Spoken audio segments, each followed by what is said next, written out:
తమ్ముడు సూర్య, నేను కోచ్గా వచ్చి నాళ్ళ నుంచి ఏం కలిసి రాకుందివే. ఏదన్నా పాజిటివ్ గా కలిసి వస్తుందంటే గది నిన్ను కెప్టెన్ చేయడమే తమ్ముడు. మీ ఎన్నలు గా లంకనాయన్లతో వన్డే సిరీస్ ఓడిపోతే వానిగాళ్లతో టీ20 సిరీస్ గెలిచి ఇజ్జత్ కాపాడిర్రు. గా న్యూజిలాండ్ నాయన్లు మన ఊరికొచ్చి మీ అన్నోళ్ళని పిసికి పడెత్తే సౌత్ ఆఫ్రికాకు పోయి గెలిచి ఇజ్జత్ కాపాడిర్రు. మొన్నగా బీజీటీలో పోయిన ఇజ్జత్ని గీ తెల్లనాయన్ల కడ తిరిగి తెస్తున్నావు. థ్యాంక్ యూ సో మచ్ తమ్ముడు. ఏ గదెంత పని అన్నా గా సౌత్ ఆఫ్రికా సిమెంట్ రోడ్ల మీదనే ఆడి కప్పు పట్టుకొచ్చినాం. గివి మన పిచ్చిలైతే ఎదారి పెట్టుకాకు. సిరీస్ ని క్లీన్ షిప్ చేసి తీరుతాం తీ. నైనా డకెటో వీనిగన్న దాంట్లో స్పెషలిస్ట్ ఫాస్ట్ బౌలర్ గార్షదీప్ గడ్ ఒక్కడే. వానొక్కని దాంట్లో గుల్లిచ్చి ఆడింటే సరిపోయేది కదవే. ఏందే ఫాస్ట్ బౌలర్ అన్ని ఎవ్వ గట్టనుకునే పుప్పల కాలేసిండేది.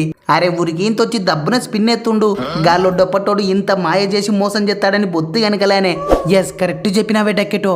తొండి చేసి గెలిచిర్రు. లేకుంటేనా నైనా సాల్టో నువ్వు జర ఉప్పు తగ్గి మీరాడలేక గిట్ల మంగళవారం ముచ్చట్లు చెప్పాకరి.